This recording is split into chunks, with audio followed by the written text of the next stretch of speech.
Everyone saw him. No one stopped. Cars screamed past the crossing. People checked their phones. Some pretended they didn't see him at all. But one girl stopped. She didn't know his name. She didn't know his power. She didn't know his wealth. She helped him without knowing. He owned half the world.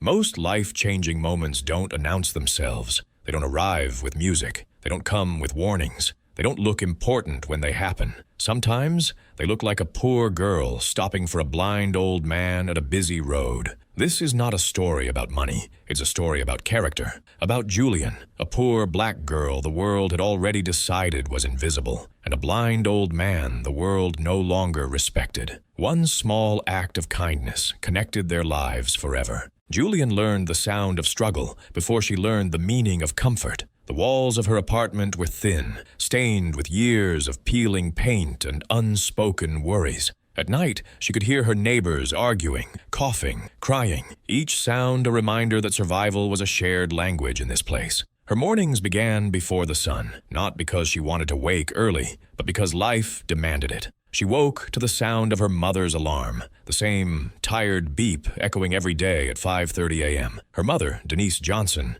moved slowly now. Years of working double shifts as a nursing assistant had bent her back and drained her strength. Julian watched her mother get dressed in silence. Same uniform, same worn shoes, same forced smile. They rarely spoke in the mornings, not because they didn't care, but because words cost energy, and energy was expensive. Julian ate whatever was left from the night before. Sometimes toast, sometimes nothing. Hunger became familiar, almost polite. It didn't scream anymore. It waited. At 17, Julian understood something many adults never did. Life doesn't pause for potential. School was not an escape. It was a reminder. Classmates talked about college tours, cars, vacations. Julian listened quietly, pretending she belonged in those conversations. Her notebooks were filled with neat handwriting and unfinished dreams. Teachers described her as capable, but quiet. No one asked why she was quiet. After school, Julian worked at a small grocery store. Minimum wage, no benefits, no complaints allowed. She stood on her feet for hours, scanning items for people who barely looked at her. Yet Julian never lost her humanity. She noticed the elderly woman struggling with bags.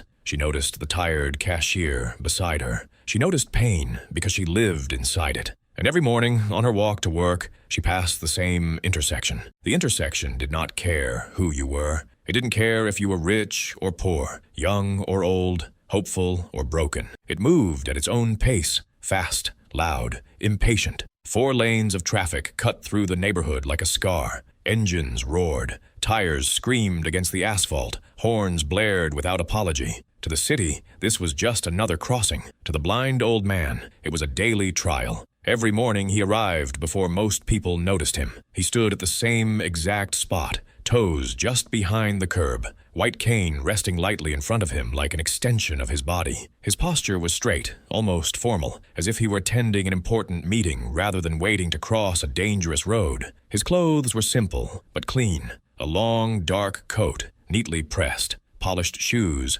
scuffed just enough to show they were worn by habit, not neglect. His hands were steady, hands that once knew precision, confidence, control. But his eyes saw nothing. Behind them was a world permanently dark. The man had been blind for years, long enough to stop mourning his sight, but not long enough to stop remembering color, faces, distance. He remembered light not as brightness anymore, but as warmth. He remembered faces by voices now, footsteps, the way people breathed before they spoke. And every morning, he waited. He arrived at the crossing around the same time every day, not because he was punctual, but because routine was how he stayed sane. Routine gave him structure when the world no longer made sense visually. He listened carefully. The sound of traffic told him everything. He could tell when the light changed by the way engines slowed, how horns paused, how footsteps gathered near him, and then disappeared. Sometimes he raised his cane slightly, not to ask for help, but to let the world know he was there. Most times, the world responded with silence.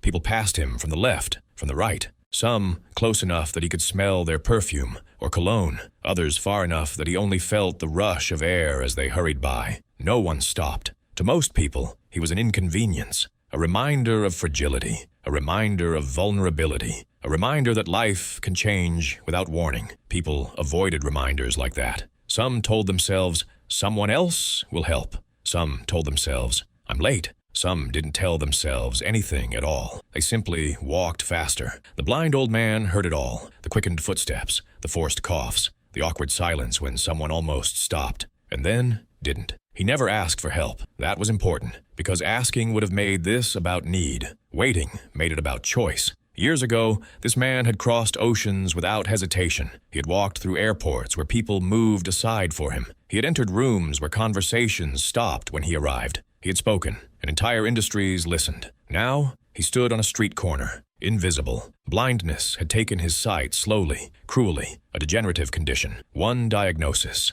then another, then silence from doctors who could no longer offer hope. When the darkness finally came, it did not take his mind. It sharpened it. He learned something powerful in the dark. How people treat you when you offer them nothing. This crossing was not accidental. He chose it. It was dangerous enough to require trust, public enough to reveal truth. He stood there every morning not because he needed to cross the road, but because he wanted to see who would stop. Julian noticed him long before she spoke to him. She noticed the stillness first. In a city that never paused, he stood unmoving, like a question no one wanted to answer. She noticed how long he waited. 5 minutes, 10, sometimes more. She noticed how people avoided eye contact. And she noticed something else that troubled her deeply. No one looked guilty. They didn't see themselves as unkind. They saw themselves as busy. One morning, Julian watched a man in an expensive suit walk right past the blind old man. The man slowed down, just for a second. Julian thought, he's going to help.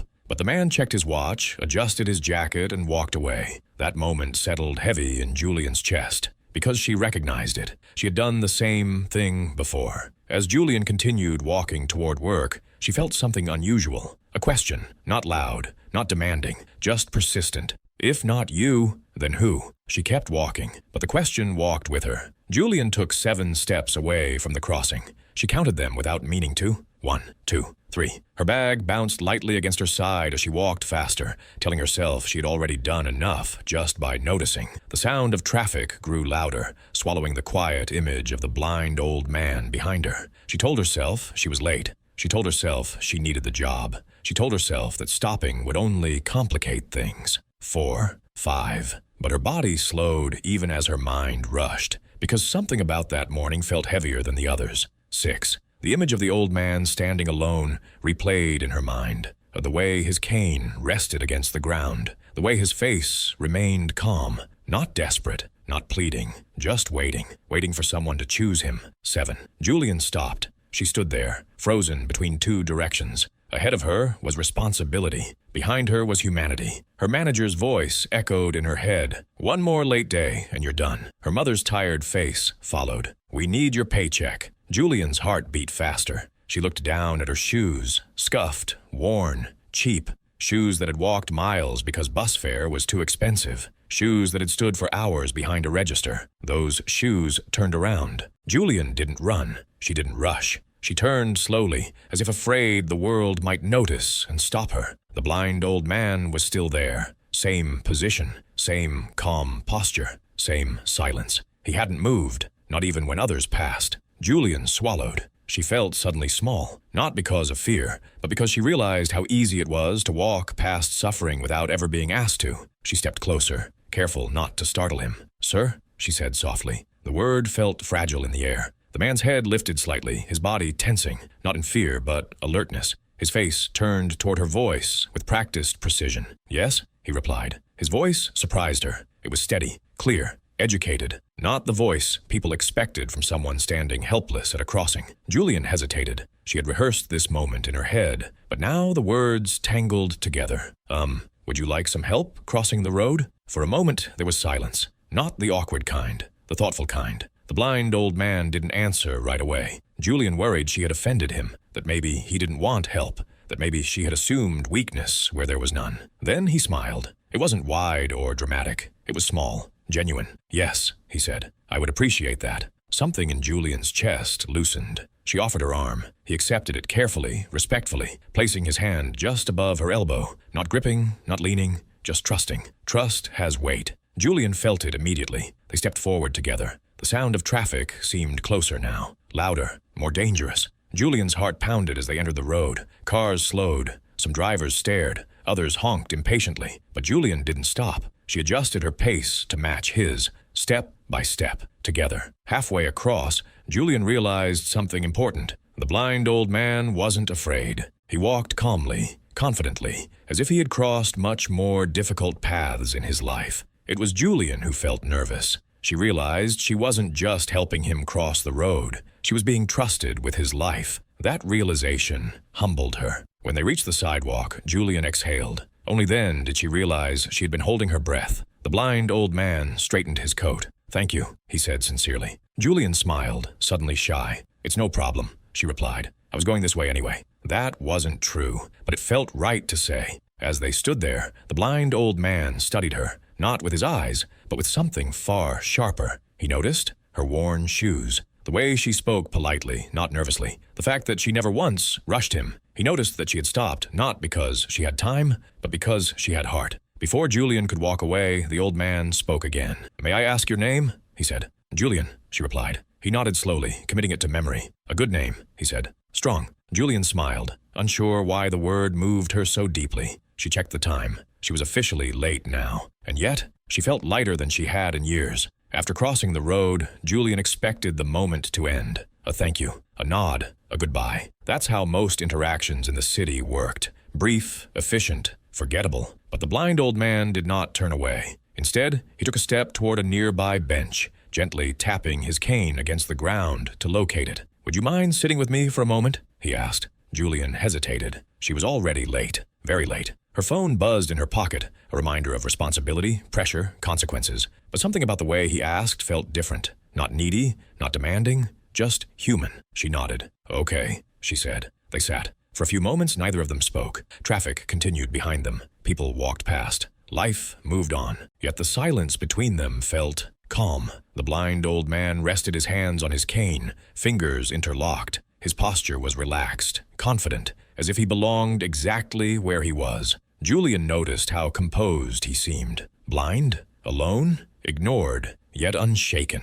She wondered what kind of life created that kind of stillness. "What do you do every day?" he asked suddenly. Julian blinked. No one ever asked her that. "I work at a grocery store," she said. "And I go to school. Do you enjoy it?" he asked. She laughed softly, not because it was funny, but because it felt strange to be asked. "I don't think enjoyment is something people like me get to think about," she said honestly. The old man turned his face slightly toward her. "People like you?" he repeated. Julian shrugged. "People trying to survive." There was no bitterness in her voice, just truth. The blind old man didn't interrupt, didn't correct her, didn't rush her. He listened. That alone felt powerful. Julian found herself speaking more than she planned. About her mother, about money, about how tired she felt, even when she slept. "I feel invisible most days," she admitted quietly. "Like the world sees through me?" The old man nodded slowly. "Then we have something in common," he said. "You know," he continued, "there was a time when rooms fell silent when I entered them." Julian frowned slightly. He smiled. "Power doesn't always look like money," he said. "Sometimes it looks like attention."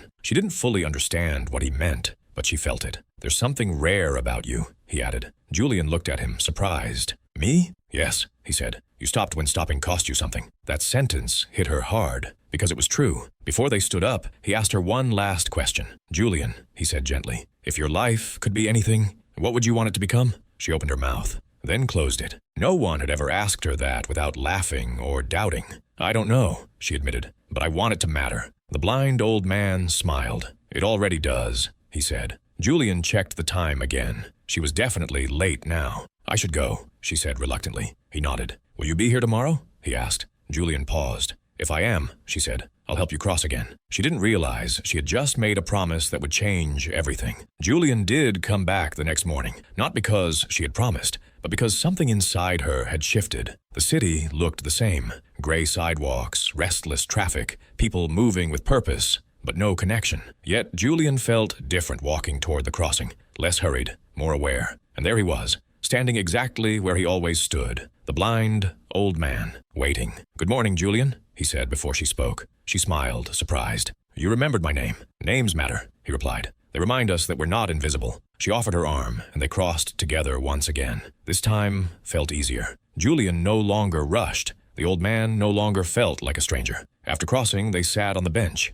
It became their bench. Julian began adjusting her mornings, waking earlier, walking faster, planning better. just so she wouldn't miss him. Some days they talked about simple things, whether music books he loved before losing his sight. Other days, the conversations went deeper. He asked questions no one else asked. What scares you the most? What do you think holds you back? Who do you become when no one is watching? Julian answered honestly, even when the answers embarrassed her. I'm afraid of staying stuck, she admitted one morning. I work hard, but nothing changes. The blind old man nodded. Hard work opens doors, he said, but direction tells you which ones to walk through. She didn't fully understand yet, but she listened. While these mornings brought light, Julian's days grew heavier. Her manager grew impatient with her lateness. Her mother's health worsened. Medical bills piled up quietly, threatening to drown them. One evening, Julian counted coins at the kitchen table while her mother slept in the other room. She pressed her lips together to keep from crying. The world felt unfair. One rainy morning, Julian arrived late again. The store was busy, customers impatient, her manager angry. You're done, he said flatly. I can't keep covering for you. Julian felt the ground disappear beneath her. No job meant no money. No money meant no stability. She left without arguing, because deep down,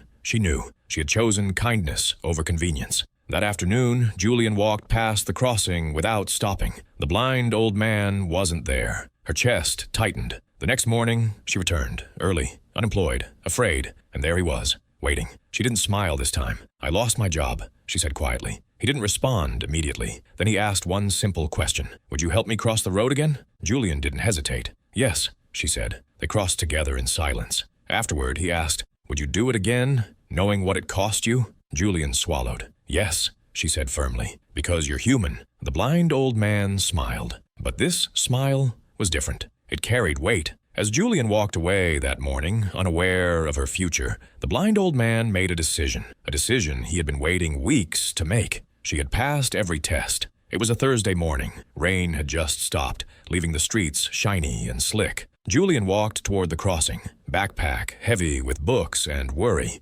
Unemployment weighed her down, and the world felt colder than usual. But there he was, the blind old man, calm as ever, cane lightly tapping the ground. Julian slowed as she approached. Something in the air felt different. A black luxury car, sleek and glossy, pulled up beside the crossing. The engine hummed like a warning. The doors clicked. A uniformed driver stepped out and opened the rear door with precision, bowing slightly. Julian froze. The old man, who always seemed quiet and ordinary, shifted slightly in the passenger seat area. Mr. Harris, a crisp voice called. Julian blinked. The old man's name was spoken with a reverence usually reserved for presidents, CEOs, and royalty. She realized something that made her stomach twist. This was not an ordinary man. The old man turned his face slightly toward Julian. I suppose it's time you knew, he said. Julian's heart skipped. Knew what? She asked, hesitating. He smiled softly, a patient, knowing smile. I am Harrison Cole, he said. The words seemed to hang in the air. Julian didn't understand. She stammered. I founded one of the largest technology companies in the world, he continued. I've gone blind, yes, but blindness does not remove influence. Not entirely. Her mind raced. The old man she had been helping for weeks, the one everyone ignored, owned half the world. She wanted to laugh. She wanted to cry. She wanted to run. Instead, she stood frozen, staring. Harrison Cole did not ask for gratitude. He did not brag. He simply observed Julian. You helped me, he said quietly, without knowing who I was, without knowing what I could give. You helped me because I was human. That says more about you than anything else in your life. Julian felt tears prick at the corners of her eyes. All the mornings of struggle, the worn shoes, the hunger, the loneliness, it all led to this quiet recognition. She had acted with kindness, without expectation, and that simple act had changed her destiny. Harrison paused, as if considering how much to reveal. I want to help you, he said finally. Not because you helped me, but because I see your potential. I see the person you could become. Julian's head shook. I'm just a girl, she whispered. Not just a girl, Harrison corrected. You are Julian, and the world doesn't often give second chances. I intend to make sure you have one. She didn't trust it immediately. Could someone really offer her a life-changing opportunity? Was this real, or just another dream she would wake up from? Her mind ran through every scenario. Accept and fail. Accept and disappoint. Accept and lose herself. But something inside her whispered, you already passed the test. You don't fail kindness. From that morning, Julian's life began to change, quietly but powerfully. Harrison arranged for her education, mentorship, guidance. Every small act, Scholarships, books, connections built her foundation for the life she'd only dreamed of, and Harrison never carried her through the doors. He simply opened them. She still had to walk through, but for the first time, the doors existed. Julian stood outside the grand building, clutching a letter in her hand. It was a crisp morning, sun breaking through the city fog. She took a deep breath, feeling a mixture of fear, excitement, and disbelief. The letter wasn't an ordinary letter. It was her acceptance into a scholarship program for one of the city's most prestigious universities. And it had Harrison Cole's signature at the bottom. The months that followed were unlike anything Julian had ever experienced. She attended classes that challenged her mind. She met people who treated her as equal, not invisible. She learned to speak confidently, to write persuasively, to think strategically. Harrison never hovered over her. He never offered handouts. He guided, mentored, opened doors. But Julian had to walk through them herself. It was grueling. It was sometimes terrifying. It was also exhilarating. She discovered strengths she didn't know she had. Patience, persistence, courage, a voice that could carry weight, and a mind that could make complex ideas simple. One rainy afternoon, after her first semester, Julian returned to the crossing where it all began. The streets were noisy, cars honking, people rushing, but she barely noticed. She saw a familiar figure, older now, with a cane tapping gently on the pavement. "Harrison?" she said softly. He looked up and smiled. "You kept your promise," he said. Julian smiled back, not as a girl who helped a stranger, but as a young woman who had crossed her own road, out of poverty, doubt, and invisibility, and walked into her potential. Harrison spoke, his voice quiet but commanding. "Do you see why I waited for you?" he asked. Julian nodded. "You didn't help me for recognition. You helped me because it was the right thing to do, and that is the mark of true greatness." She realized then that success wasn't only about money or power. It was about character. It was about choices. It was about being kind when no one else watches. With Harrison's mentorship and her own determination, Julian completed her degree with honors. She founded a non-profit organization to mentor underprivileged youth. She became a speaker, inspiring thousands to act with kindness and courage. Yet she never forgot the lessons she learned at the crossing. She never forgot that small acts matter, that helping someone without knowing who they are can change your life, that destiny sometimes waits quietly in plain sight. Years later, at a public event celebrating her achievements, Julian told her story. "I helped a blind man cross the road. I didn't know he was a billionaire. I didn't know he would change my life. I helped him because he was human. And that one choice changed everything." In the crowd, Harrison sat smiling, proud but silent. Julian realized something. The true reward wasn't wealth, opportunity, or recognition. It was growth. It was humanity. It was the realization that her life mattered because of what she gave, not what she received. Moral of the story: kindness is never wasted. Character is revealed when no one is watching, and sometimes helping a stranger changes your life more than theirs. The world notices those who act with courage and compassion, often in ways that only become clear years later. If Julian's story touched your heart, subscribe to Momentum Stories, because one small act of kindness can change your destiny. And sometimes, the person you help is also helping you become the best version of yourself. Remember, the world moves fast, but greatness often starts with a single step, a choice, a human moment.